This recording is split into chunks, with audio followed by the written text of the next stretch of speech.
What's up, everybody? Welcome back to another live stream. Let me move my mic here. Oops. All right, there we go. All right, so if you guys haven't noticed, I've been doing quite a few live streams the last few days. That's because I'm on spring break, which means I have a lot more time and a lot more flexibility. And I can finally get cracking on all these ALEKS problems, which is what I'm going to be continuing today. So let me just make sure our sound is working. I'm on spring break. Yep, we are good to go there. Okay. And now that the live stream's running, we are going to continue through with ALEKS. So if you're not familiar and you haven't seen this series yet, what I'm doing is I'm going through and I'm solving each and every problem in ALEKS, which is an online math curriculum, which is phenomenal, great program, revolutionary program. We use it at our school in Los Angeles with the kids, and our sixth graders are often working through the pre-algebra pi, and there's pies in ALEKS. That's why you see this little circular thing that we call it the ALEKS pi. And to get through the entire pi, you have to complete 630 topics. So what I am doing now is I'm going through all the topics and chopping up the videos so that my students and students around the world can use these explanation videos to help them along and get through their pi effectively and efficiently. So that's it. We're through 94 topics, which sounds like a lot, but there is still 280 some topics to go. So we've got a long way to go, but oh wait, actually, I'm sorry. No, 670 topics. Much long way to go. Sorry. So we almost at about 100. So there's about 570 topics remaining. It's the sixth grade pi that has 372. Wishful thinking. All right, let's get into it. Continue my path and let's go. All right. Subtraction. So all we're doing here is 24 minus 27. But the thing is, you want to think about this subtraction symbol is really making that 27 negative. So what are you doing? We're actually combining a 24 with a negative 27. So which one's bigger? The negative 27 is a greater magnitude, which means the negative wins the battle. Final answer is going to be negative. This is just a subtraction problem of really 27 minus 4. Which is 3, but we've got a negative 3 as a result. Another way to think about this is if we look at a number line starting at 0, we're first adding 24, so we're going to the right by 24, but then we're subtracting 27, or adding a negative 27, means we go left by 27, so we go a little bit past the 0 mark, because that would be a distance of 24, and we would end at negative 3. So that's another way to think about how positives and negatives interact.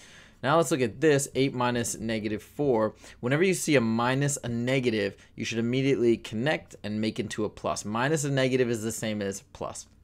This is simply 8 plus 4, which is 12. So our answers are negative 3 and 12. All right, cool. I'm going to do the next ones really quickly. This is negative 4 plus 2, which is negative 2. This is 27 minus 37, negative 10. Cool. Last but not least, negative 76, because these are both negatives combining. It's a negative 31 plus a negative 45. That makes negative 76. This is a negative 4 plus 1, which makes it a negative 3. Okay. All right, cool. Let's move to the next one. One topic down. Oi. All right, order of operation. So we've got 5. This is how I want you to do it. 5 plus 3 times 4 plus 20 divided by 5. So we know, we probably heard of Pemdas. That tells us the order in which we should do operations. Now there's P stands for parentheses, no parentheses. E stands for exponents, no exponents. Then we have multiplication and division. This doesn't mean multiplication comes before division. They're actually on the same level. They're equivalent. You just do whichever comes first, left to right. Same with addition and subtraction. So I see a multiplication here. That's going to be my first thing. This is going to be my second step. And then going back from left to right, we got 2 additions, but we do this addition before that one.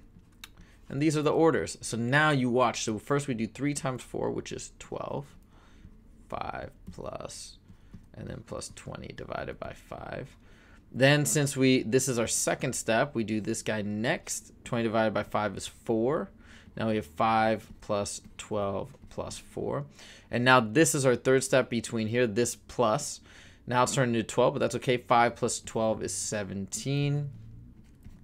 And then we do this last plus here. 17 plus 4 is 21.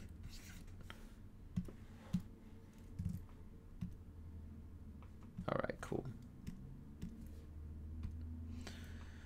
All right, so this one I'll write it out. It's 16 minus 8 minus, and then we got to do this 12 divided by 2 next, which is 6. So I'm kind of doing the multiplication and these divisions first. 60, then we go left to right. 16 minus 8 is 8. Minus 6 is 2.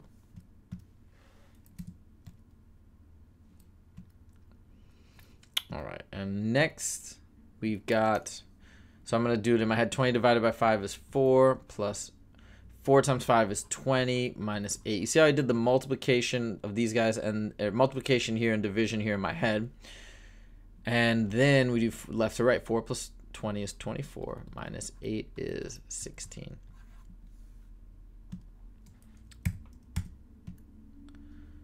All right, 2 topics down. Let's keep it going.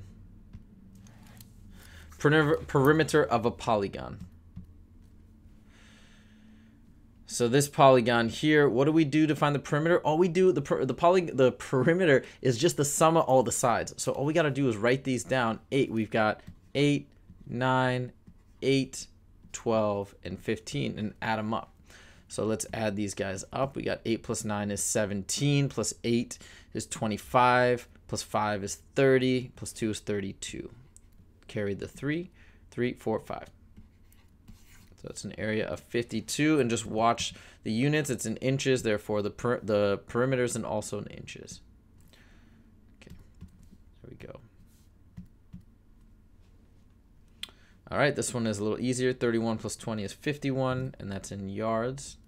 Uh-oh, close this video. 51 yards, and then the last one is 32 plus 20 is 52 centimeters. That guy, it's hard to see. Yeah, there we go. Cool. Next. Converting a fraction. So write this as a decimal. So the cool thing is that when we think about decimals, you want to think about, let's think about all the places, right? We've got tenths. We've got hundredths, and we've got thousands, okay? So the nice thing is that, oops, really botched that, thousand. So the nice thing is that when we see a 4 over 10 or 4 tenths, guess where that 4 goes? In the tenth spot. So this is just, as a decimal, it's just 0.4, and that's pretty nice and straightforward just from the names. So if we see, let's look at this next one. Oh, they wanted a 0 in front of it. That's fine. Now they've got 9 hundredths. Oops, 9 hundredths. Well, guess what? It's a 9 over 100. So where does that 9 go? In the hundredth spot. What goes in front of that? Well, it's nothing. It's 0. So our answer is 0.09. But they want a 0 in front, so that's fine. Let's do that. Doesn't change the number. It's just almost like a grammatically correct way to write it. All right, last one. 52 over 100. This is a good one that we should be aware of as well. So now 52 over 100. So since over 100, you might think, well, do I put the 5 here and the 2 here because it's hundredths? It's the last digit that goes in the hundredth spot. So as a 52 hundredths, we write 52 hundredths. And that's our answer. All right, next. Okay.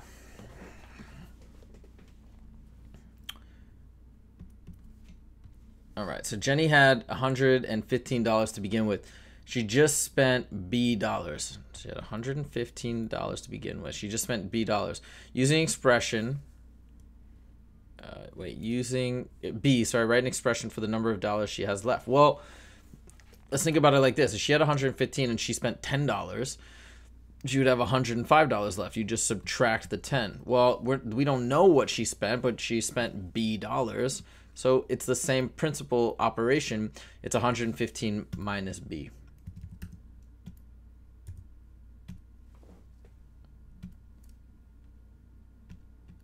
Okay. Lucy has B decks. Each deck has 52 cards in it, okay? Using B, write an expression for the total number of cards Lucy has. We'll think about it like this. If she has one deck, she's got 52 cards. If she has two decks, she has 104 cards. Three decks, 156 cards. You can kind of follow that rationale. Each time we're adding 52. So if you think about it, if this is one deck, this is two decks, this is three decks, what am I really doing? Here, this is 3 times 52. What is this? This is 2 times 52. What is 2 and 3? That's the number of decks. Since we have B decks, B is my number of decks, the total number of cards would be B times 52, or B parenthesis 52. B times 52.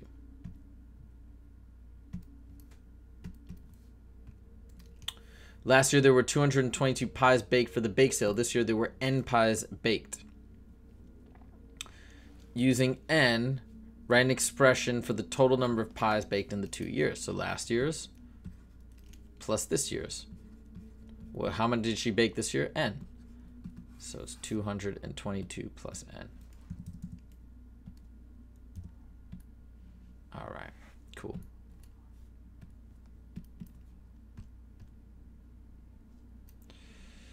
Okay. Translating a phrase into a one-step expression. Translate the phrase into an algebraic expression. The sum of 9 and W. What does sum mean? Sum means addition. So if we got the sum of 9 and W, it's literally 9 plus W. It's as simple as that. 9 plus W. All right. Y divided by 9. That's straight up Y divided by 9. You could have also done Y over 9. It's up to you. They're both the same thing. And last but not least, the difference of 2 and W. Difference is subtraction, and the number that comes first is the number mentioned first, so it's just 2 minus W.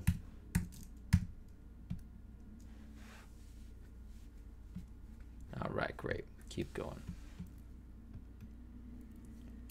Fraction multiplication. See, yep, fraction multiplication. All right, cool. So with fraction multiplication, as I've mentioned before, we are simply just multiplying across the top and across the bottom. And it's really no more complicated than that. It's really great. So we have on top, we have 35. On the bottom, we have 18. But they want simplest form. Okay, so what does that mean? Probably that doesn't always mean this. Sometimes teachers and programs prefer you to keep it as an improper fraction, which means the top is bigger than the bottom. But in this case, I'm assuming they want to turn it into a mixed number. So let's do that. The way we do it is, how many times does 18 go into 35? Well, it goes in 1 time.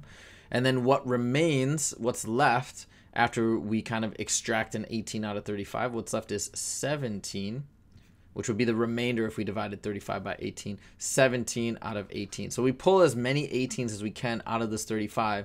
Each time we pull an 18 out, the whole number is a 1. Or we add 1 to the whole number. So this is our final answer. 1 and 17 18ths. Let's see what that looks like. Yeah, there we go.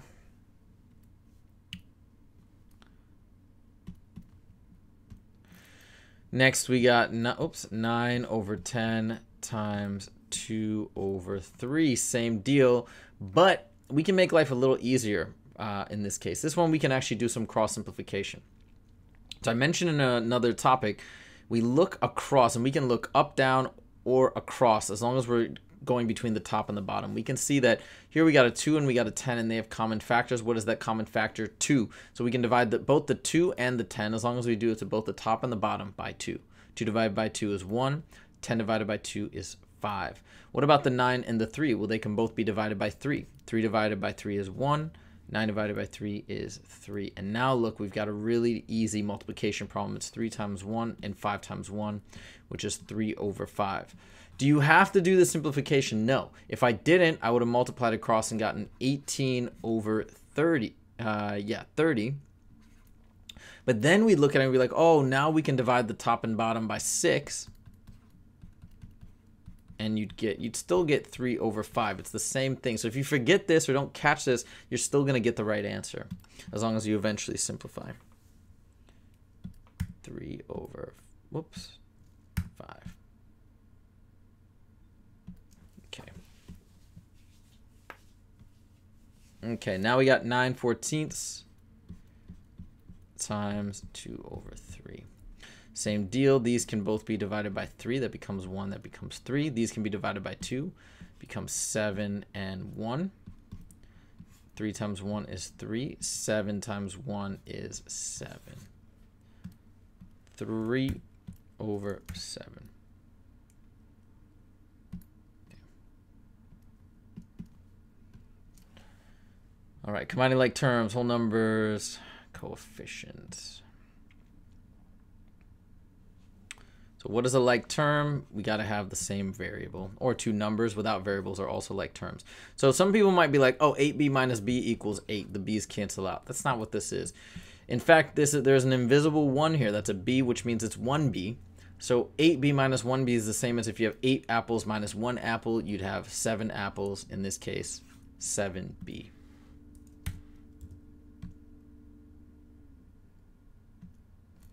Okay, next. 6v plus 5v plus 2. Okay. We have like terms right here and right here. 6v and 5v are like terms. 2 is not like these. This doesn't have a variable. This guy has to stay out here, cannot intermix with these two.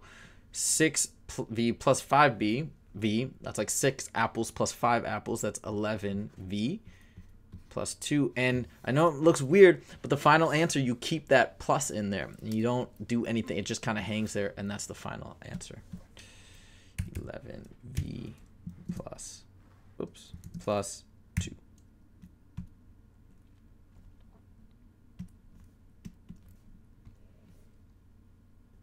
Okay, so these are all c's. So 2c plus 4c plus c. Remember, that's a 1c. How many is that? 2 plus 4 plus 1 is 7c.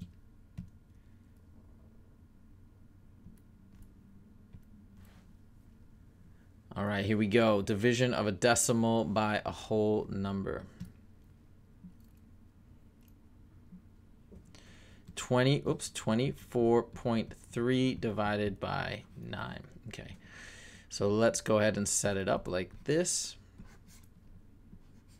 All right. Remember, the decimal goes straight up and lines up with where it is in the right in here in the dividend. All right, so 9 goes into 24 how many times? Twice. 2 times 9 is 18. We do our regular subtraction. We get 6, and then we bring this down even just the same as if it were not behind a decimal point. 9 goes into 63 7 times. 7 times 9 is 63, and then we are done. No remainder. So the answer is 2.7. All right, cool. Next, 13.6 divided by 8. 8 goes into, put that decimal right up top. 8 goes into 13 once. Subtract, we get 5. Bring down the 6. 8 goes into 56 7 times. You see, when we write the decimal up top, we don't have to worry about remembering it later. So it's already there. So that's a really good tip just to keep your work really accurate. All right, next. 2.52 divided by 4. 4 goes into, put my decimal up there, 25 6 times. 6 times 4 is 24.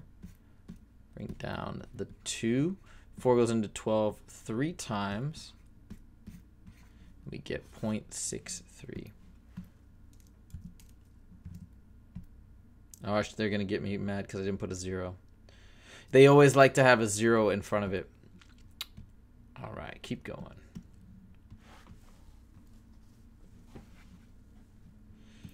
Here we go. Area. I love these. Okay, so remember, area is nice because there's not much to do. It's just a multiplication problem when you want the area of a rectangle. It's one side times the other. So it's 8 times 15. If you want to do it out on paper, you can. You can also try this mentally, because you can do 8 times 10 is 80. 8 times 5 is 40. When you add them together, you get 120. You could also just do it the standard way. 8 times 15 is 120 square yards.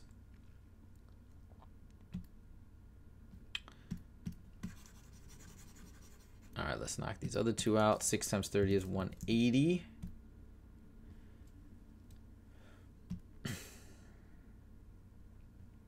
Last but not least, 5 times 25 is 125. And they put the units in there for you. It's always going to be a square unit, square millimeters, square inches, whatever it is. Okay, let's keep going. Distributive property, very important later on in algebra, calculus, everything. All right, y minus 11 times 8. Does it matter that the 8 is here versus here? No, it's the same thing. This guy still jumps over and multiplies each of these individually. That is the distributive property. Now, this is where it really matters when you have variables in here, because remember, they're not like terms. They don't combine. It doesn't become y11 or negative 11y or something like that. They stay separate. Now the 8 jumps over and multiplies each one of them individually. 8 times y is 8y minus 8 times 11, which is 88. And there's your final answer.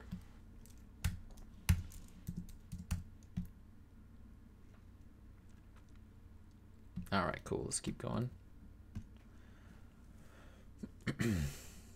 All right, same dealio. V minus 4 times 10 jumps over here and jumps over here.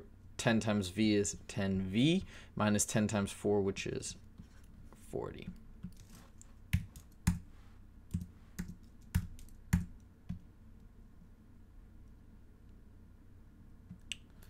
All right, let's keep going.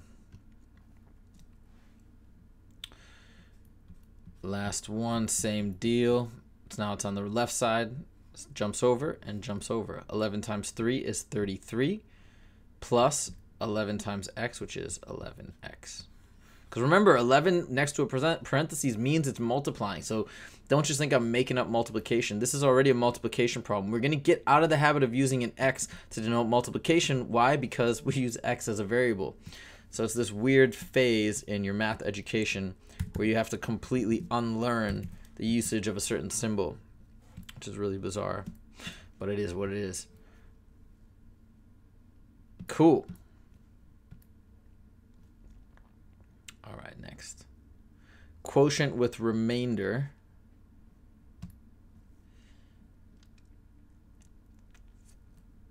All right, we're going to do quotient with remainder. 69 divided by 7. 7 goes into 69 how many times? 9 times. 9 times 7 is 63 with a remainder of 6. So it's 9, remainder 6. Quotient is 9, remainder is 6. All right, next. We've got 21 divided by 6. 6 goes into 21 3 times. 3 times 6 is 18 minus that. Remainder 3. 3, remainder 3.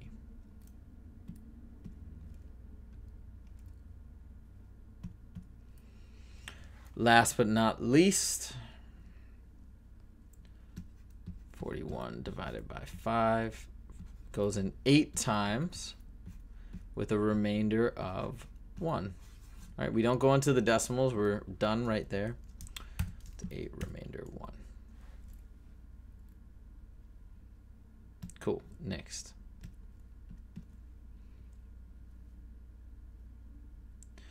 Evaluating an algebraic expression. Oh, cool. All right, so now we're talking exponents maybe. Let's see. All right, sweet. So we got, how do we evaluate this? It's telling us that b equals 4. So what does that mean?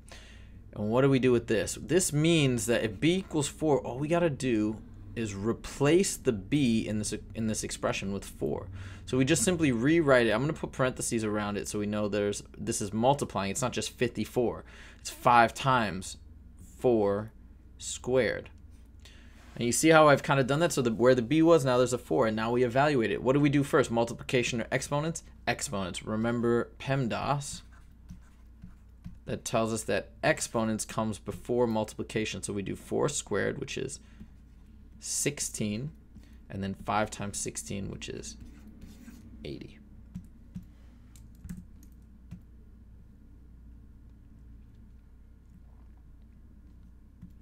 Okay, next.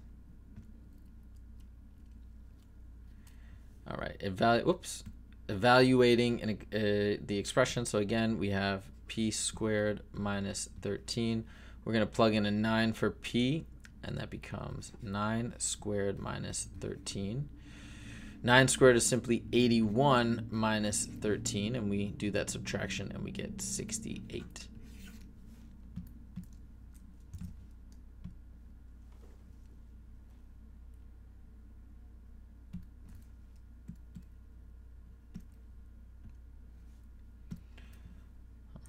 Last problem, 9m squared, and m equals 2.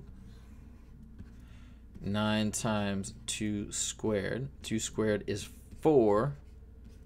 9 times 4 is then 36.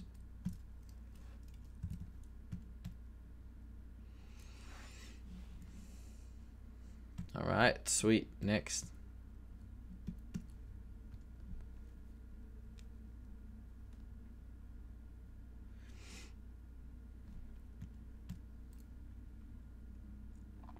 Reading decimal position on a number line. All right, and now this is getting crazy. So this is into hundreds, because look what's going on. They've taken a each these 10. This is 5.1 to 5.2, and they split that up into 10 spots. So let me show you what this is going to look like if we make a number line here. All right, they've done 2, 3, 4, 6, 7, 8, 9, something like this. Okay, this is the number of spots. So what is each one of these? This is actually 5.11, 5.12, 5.13 by hundreds. Okay, so they've now this is inching closer. I'll show you this actually works out. 5.14, 5.15, 5.16, 5.17, 5.18, 5. I just wrote those on the bottom just to give myself more room. 5.19 and 5.2. So you can see that's how it's all laid out, and they have a decimal right here. Therefore, this is 5.19. Okay, it's 1/100th less than that point.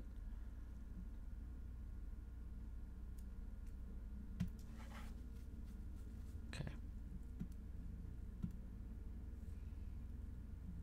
Now this is between 7.5 and 7.6.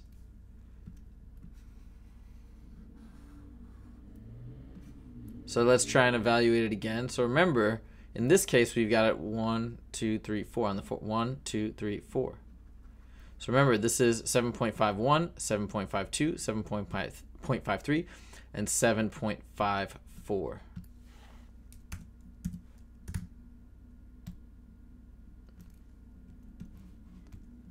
Oops, actually, let's not do that. All right, sweet.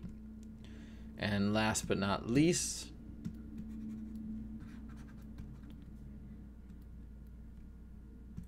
we've got between 3 and 3.1. This is a little easier. Well, actually, maybe not. All right, so 1, 2, 3, 4, 5, 6.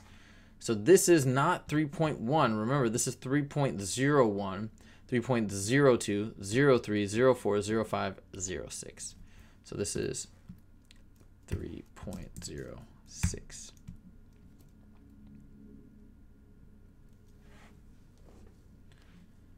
All right, cool. Next.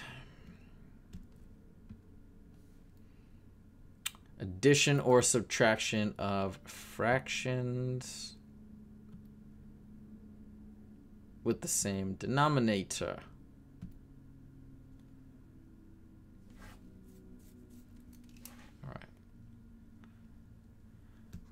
Oops, so we got 8 over 10 minus 1 over 10. So this is really nice when we have the same denominator. All we do is a straight up subtraction problem. 8 minus 1 is simply 7. and then the denominator does not get modified. It's simply the denominator stays the same, so it's 7 over 10.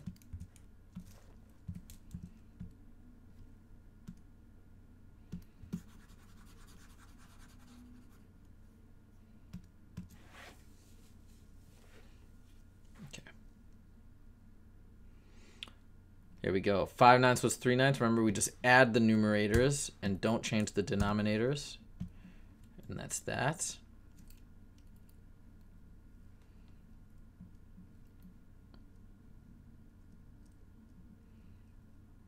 Okay, and last but not least, subtract the numerators, leave the denominator. Because again, the denominator just represents the total number of pieces that make a whole. That's it. So that's not going to change when you subtract something. This is the tangible part that you have. It's like if you have a pizza, 11 slices makes a whole pizza, but we don't care about that. You only have 4 slices. Yeah, 11 slices make a whole pizza, but you only got 3. That's what we care about. So we're subtracting 3 from 4, which is 1. And the 11 just signifies that if you had 11 total, you'd have a whole pizza. Okay, let's keep going.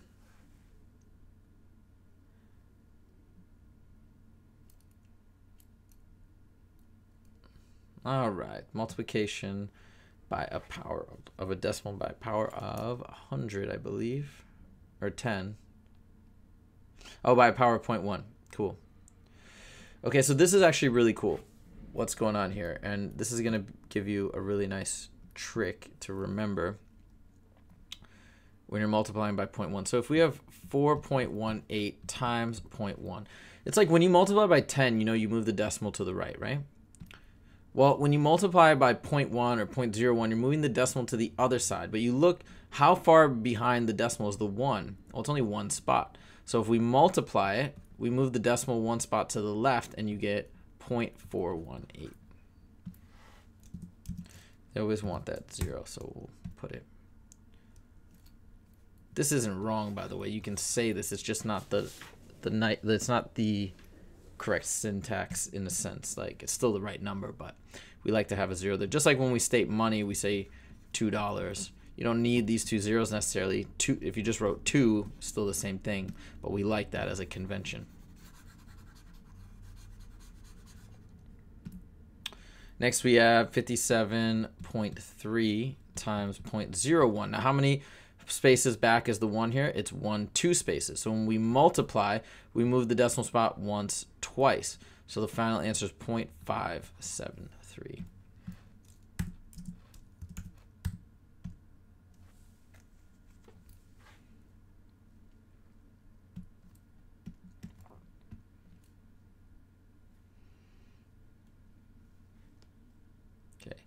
Last one, 7.19 times 0.001 equals, how many places back is it? 1, 2, 3 places back. So you move the decimal once, twice, 3 times. But what goes in these spaces? You know, that's weird. How can we keep moving it? Well, we fill in these spaces with zeros, right?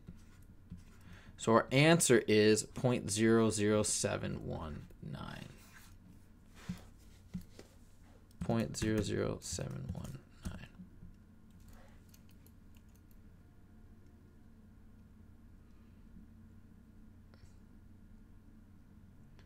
Oh, I forgot the 0 in front. Cool.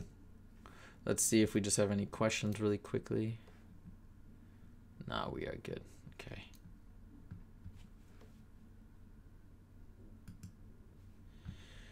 All right. Let's keep moving.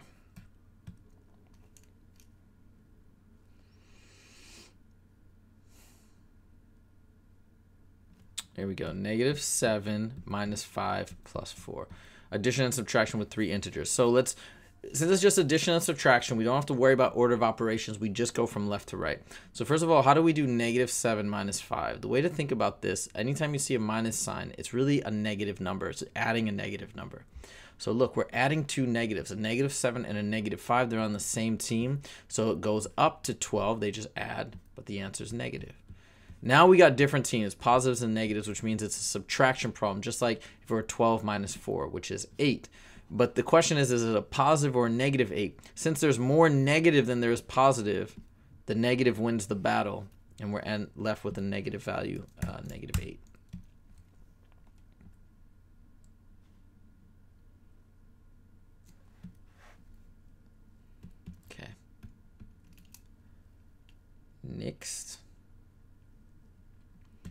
-2 plus 1 plus 8. -2 and 1.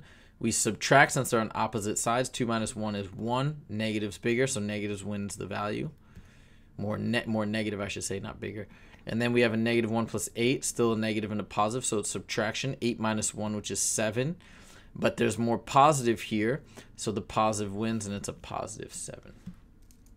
You know, we could also write 8 plus -1 as 8 minus 1. It's the exact same thing. Okay, cool. And then last question.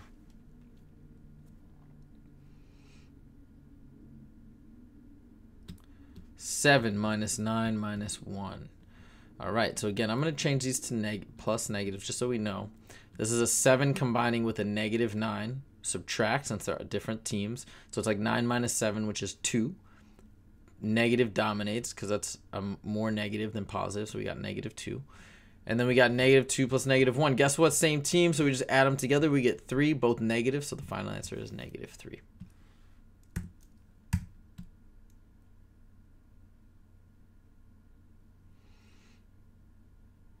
All right, cool. Let's keep it going.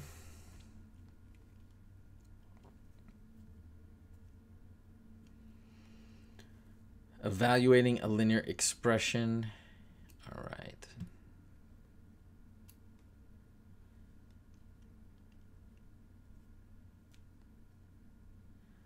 Okay. Y minus 9b. All right, so b is -6, y equals 6. So what are we doing? We're again just plugging and chugging. So we see that b equals -6. I'm going to replace that with -6. Y equals +6. I'm going to replace that with 6. So I'm going to rewrite the expression as 6 minus 9 in parentheses my -6 to indicate the multiplication. Okay, now what do we do first? We multiply first, but this minus isn't just a minus. It's actually tagging that 9 with a negative. Remember, I always say we want to rewrite a minus sign as a plus negative. So this is actually a -9 times a -6. So we do this first. But what's a negative times a negative? They cross out, become a positive. So -6 times -9 is positive 54. Then we'd carry out the addition. 6 plus 54 is 60.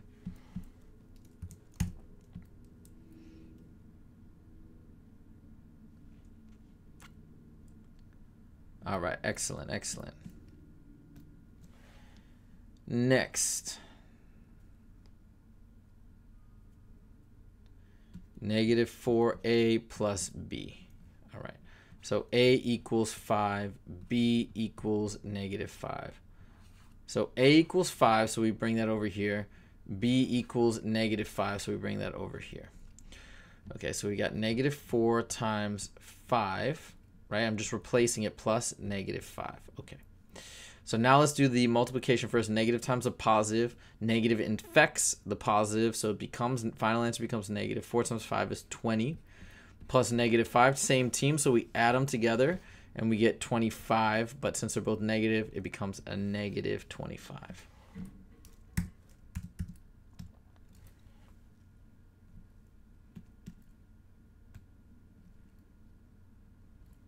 Okay.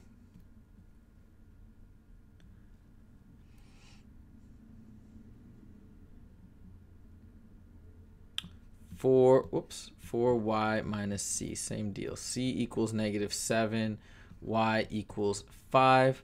Take my -7 and plug it in here. Take my 5 and plug it in here. All right, so let's do it. 4 times 5 minus, I'm just going to put in parentheses, -7. Now, what do we got here that's interesting? We got a minus and negative. What did I tell you to do in that case? Turn it into a plus.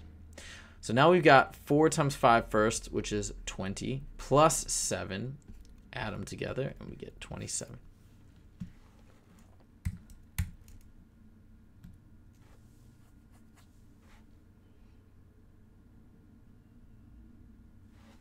Cool, it's correct. Superb, 20 topics. All right, multiplying decimals less than 1.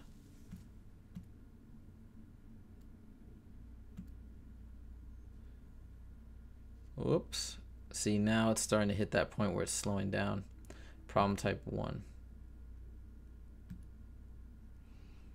It always somehow begins around this point. I never understand why or what's going on, but it's okay. I got plenty of time over break to slowly chug through these problems, so I'm not worried. All right, 0.4 times 0.21. Okay, so how do we do something like this? Let's go ahead and set it up over here. So we're going to do our regular multiplication. 4 times 1 is 4. 4 times 2 is 8. Okay. But now the question is, where do I put the decimal? Do I put it here, here? Where does it go? We count the number of numbers to the right of the decimal in both of these numbers. So we got 1, 2, 3. So we got 3 numbers to the right of the decimal. That means if we start a decimal point here, we move it 3 spots to the left. Once, twice, 3 times. Again, we have a space here, and we fill that space with a 0. So the answer is 0.084. And they always want to have a 0 in front, so let's do that. What about this guy? 0.3 times 0.6. 3 times 6 is 18. We got 2 numbers behind the decimal, so we go once, twice. Our final answer is 0.18, or 0.18.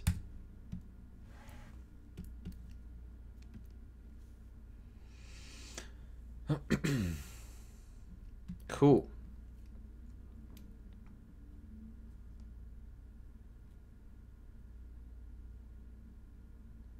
All right.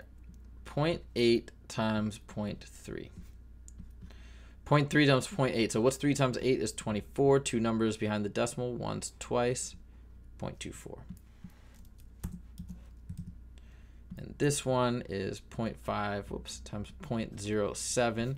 5 times 7 is 35. We don't really care about the 0 because it doesn't matter. It'll just be a 0. And then how many numbers do we have? 1, 2, 3 to the right of the decimal point. So we go 1, 2, 3. Fill in the 0 there. And we've got 0.035.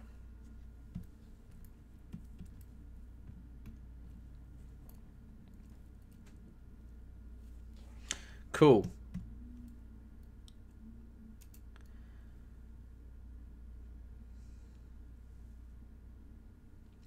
All right, last one.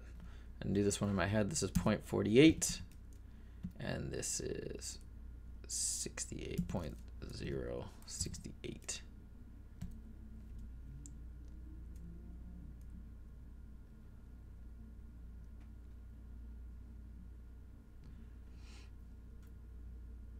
Oops, I forgot a 0. That's cool.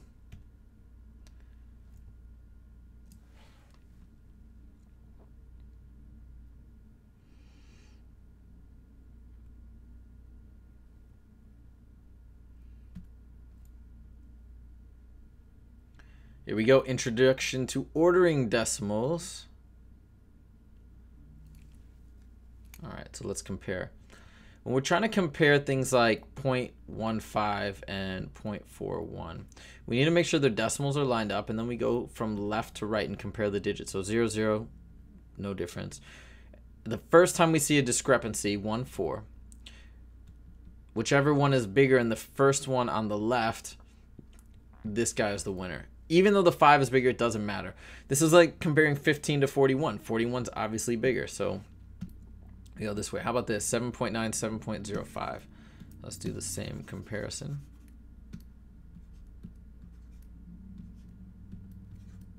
I'll fill in a 0 here to make it all balance. So we got 7, 7. That doesn't help. Then we got 9, 0. 9 is bigger than the 0. We circle this guy. Even though this 5 is bigger than the 0, it doesn't matter. 7.9 has 1. And then last, obviously 9 is bigger than 5, so 9.48 is definitely bigger than 5.51.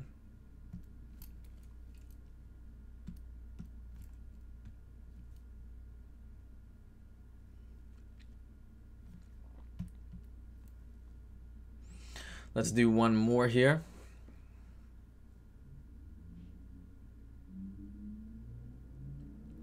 All right, so we got 0.06 compared to 0.50. Nothing here. And then 0.5. Oh, this one wins. Let's do 8.5 compared to 8.93. 8s are the same. 9 is bigger than 1. This guy wins. And then 0.5 versus 0.50. 0.5 versus 0.50. Well, remember, if there's nothing here, we can just always fill it in with a 0. So what's going on? The 0.5s are equal. The 0s are equal. They don't give us any more digits, so it's presumably 0s forever and ever and ever. So what's going on? They're the same, right? And these guys are equal.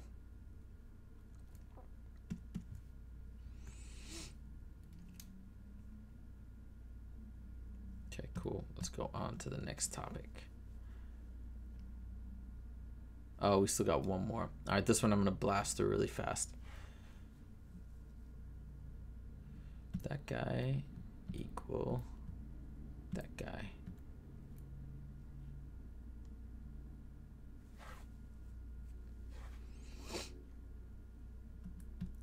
All right.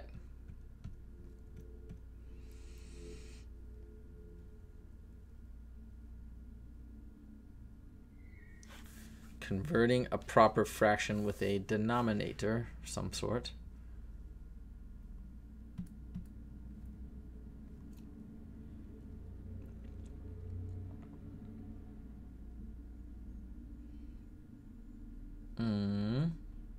Here we go, 1/5. 1/5. Convert it to a decimal. So there are, let's see what just the full name of this topic is, because they may have a specific method.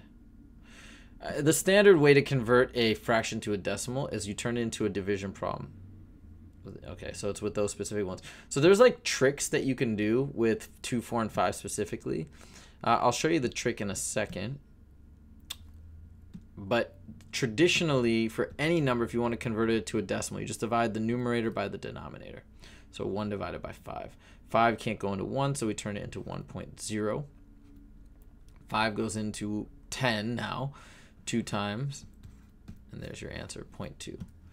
But, oops. Oh, shoot. Okay. What's going on? Practice. It's going really slow now. Oh, so it took that one away. All right. Well, anyways, the trick is if you can turn this into 10 or 100, you can then just make it really easy. Like I could have multiplied the top and bottom by 2 and made it 2/10, which is 2/10, which is 0.2. With 3/4, you can do something similar. We can't get it to 10, but we can get it to 100. We can multiply the top and bottom by 25, and we get 75/100, which is 0.75. Okay.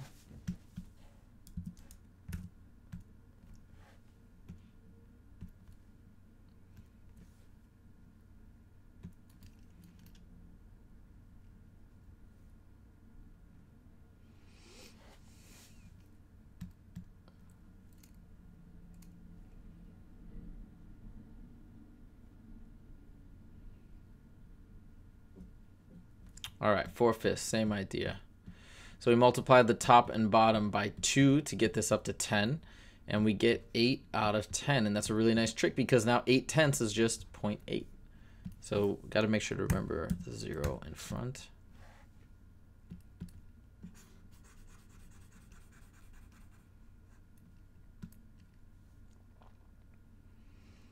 Okay, cool.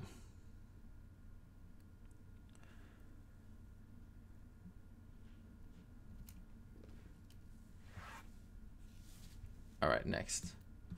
1/2. All right, how do we get this up to 10? Multiply the top and bottom by 5, and we get 5/10, which is just 5/10, or 0.5.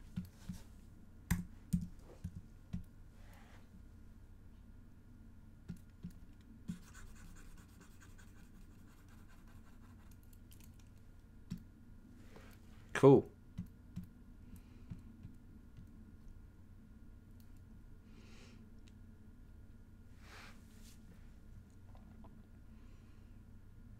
All right, acute, obtuse, and right angles.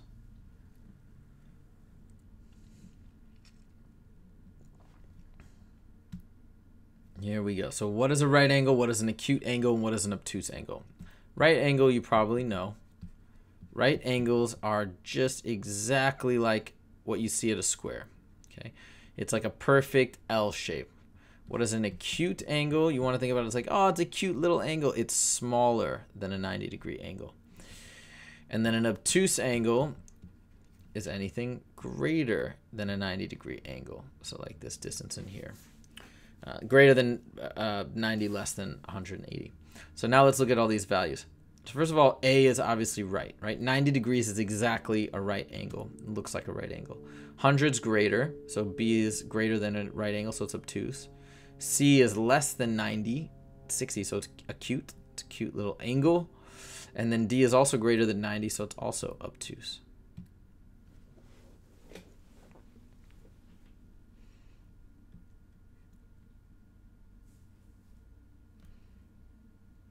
All right, next. I shall leave that up here.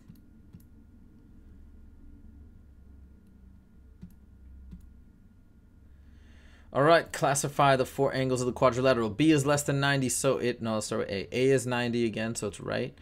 B is 75, so it's acute. 105 greater than 90, so it's obtuse. And 90, another right angle, so two right angles. This makes this a trapezoid.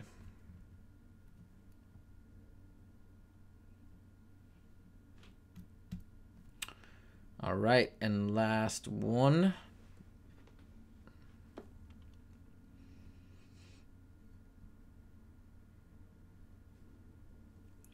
A is right, B is less than 90, so it is acute.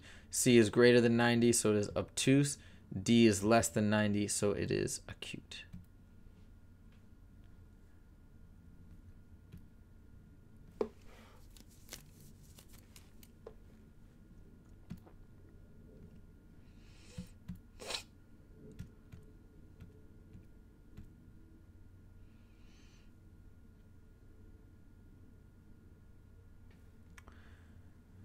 Okay, order of operations with whole numbers. Let's see. Any comments? No.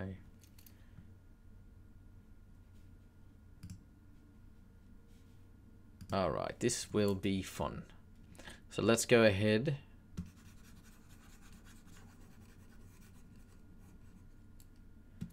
All right, I'm going to write Pemdas on the board.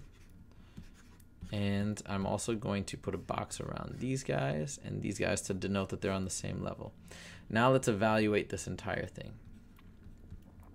So we do parentheses first, but within the parentheses, there's all this crazy stuff happening. So it's like then we go in this universe and we reapply Pemdas. So the first thing we do, we don't do addition first, we do exponents first. So let's evaluate that.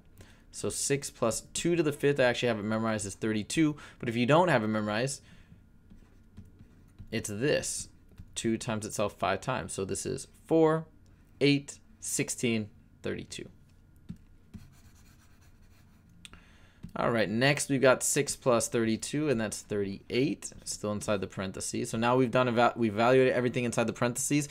Now we got a multiplication problem. It's the only thing left, so obviously we do it. 2 times 38 is 76.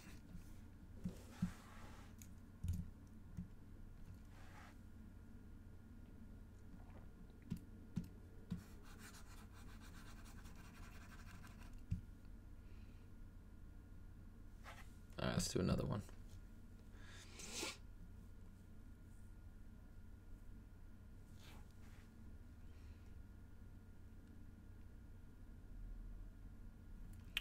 Cool. Now we've got 27 minus 3 squared times 2. Order of operations. There are no parentheses, but there are exponents. So that means we're doing this guy first. Now, this is, I have said before, this is a negative 3. Okay, this is a negative 3, but this is a weird thing. That negative doesn't attach to the 3 before the exponent. So we actually evaluate it as 3 squared, not negative 3 squared. If it were like this, then we do negative 3 squared, but it's just 3 squared. So it's 27 minus 3 squared, which is 9. And now we carry out the multiplication since we've done exponents. 9 times 2 is 18. And now we finish the subtraction. 27 minus 18 is 9.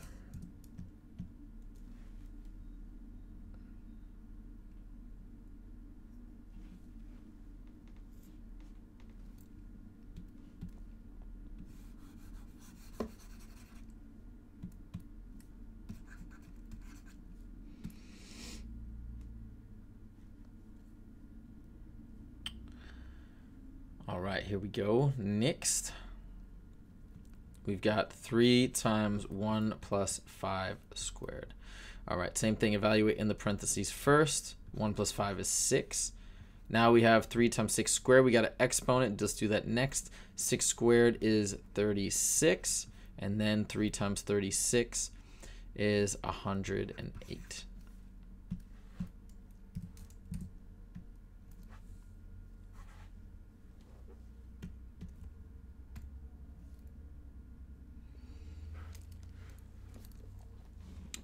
All right, we're getting close to the hour mark. I think that's where I'm going to take a break.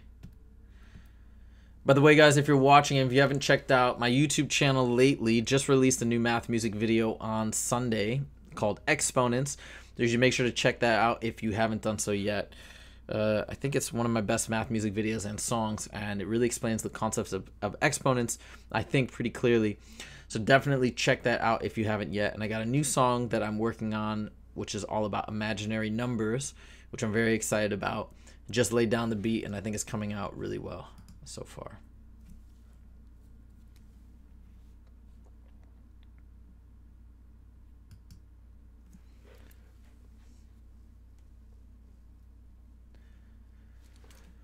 All right, write it as a percentage. How do we convert between decimals and percentages? Remember this, down for the party, okay? So to convert from a decimal to a percentage, we go from the D to the P. How many steps is that? 2. Well, what is that? Why are we doing that? Because it's the same as here. We've got 0.4 as a decimal and want to bring it to a percentage. That means we just move the decimal once, twice. Fill in a 0 for that empty space, which means that 0.4 equals 40%.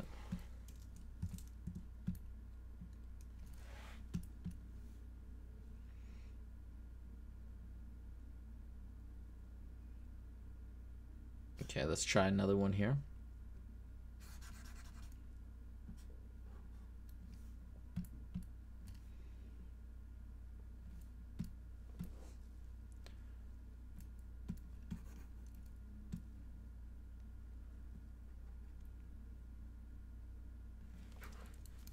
All right, see, it's slowing down. So we gotta be careful here. So we got 0.31. Again, convert to a percentage. So the decimal point goes once to the F and then to the P, which means 0.31 equals 31%. It makes sense because the word percent, personne, French, actually means per 100. So it's like if we have 31 out of 100, 31%, that's the same as 0.31, right? It's the same as this, which is the same as this.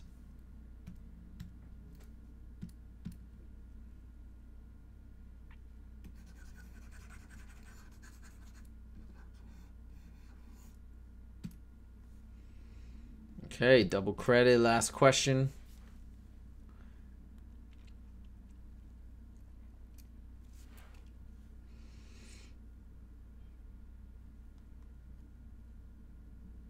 .05. So what do we do here? Move the decimal place twice, just like before, same difference. And what do we have? Well, there's a 0 here, but we don't care about it because the decimal's over here. We don't have to put that 0 there. It's just 5%.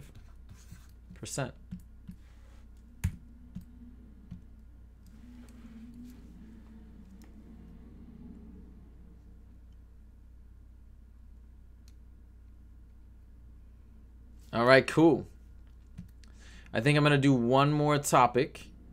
Wait, how many have I done? I didn't see it. I think it said 26 maybe. I'm going to do one more topic and I'm going to call it for the day. And I will pick up again tomorrow. All right, function tables with two-step rules.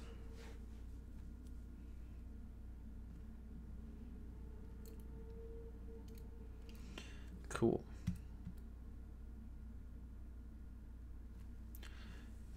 All right, so function tables with two-step rules. What is this about? This is about finding corresponding values of x and y for a function. Remember, a function, what is it? It's just a relationship between two variables, between two different things. And in a lot of linear equations, we're seeing relationships between y and x. So there's not a single solution. There is a relationship. When x equals 3, y equals something. When x equals 6, y equals something else. So we're trying to figure out those values. So how do we figure out those values? We just plug in these values for x. So for example, when x equals 3, we replace the x with 3. And then we evaluate. 4 times 3 is 12 plus 1. Y equals 13.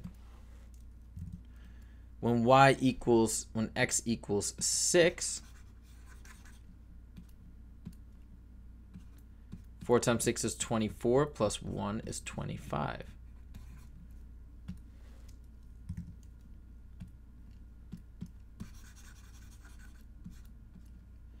When y equals 8, 4 times 8 is 32 plus 1, which is 33.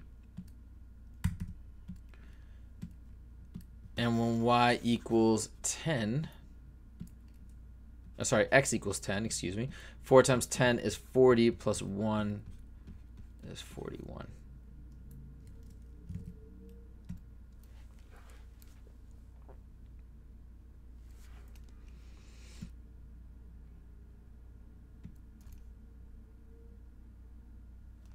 Cool.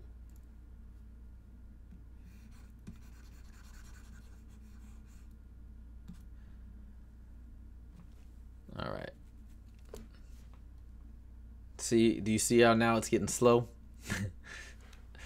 All right. This is essentially the same, but I'll actually walk through this one before. I won't do it super quickly, just so you get a feel for what's going on. 20 minus 2x. So again, we're replacing the x with whatever these y values are that they're giving us. So they want to know what it is when x equals 1. So this is 20 minus 2, which is 18.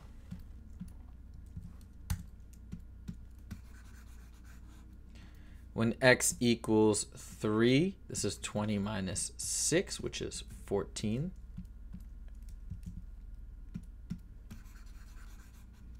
When x equals 4, this is 20 minus 8, which is 12.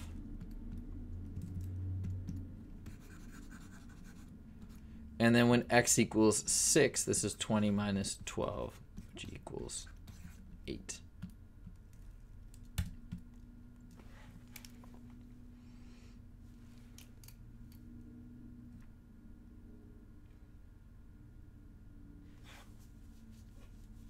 Cool.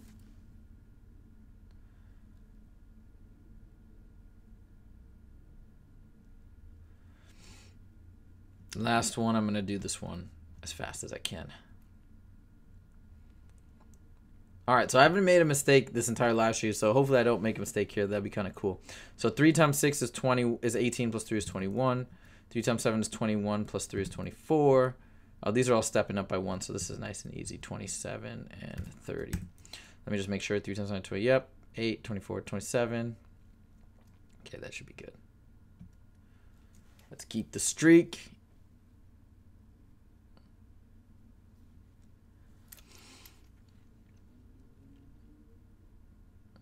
All right. So that is it. I am going unforgettable. Really, I love this stuff. These messages are really fun. All right, so let's look at. All right, let's not continue the path. Sorry, I want to just see where I'm at, and then we're going to end off this live stream.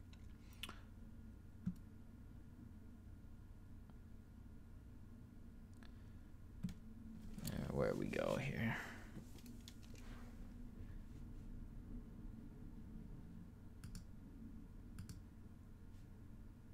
Let's see, how many did I do? Hey, I got 4%. Look at that. I got to 119, so that's pretty cool.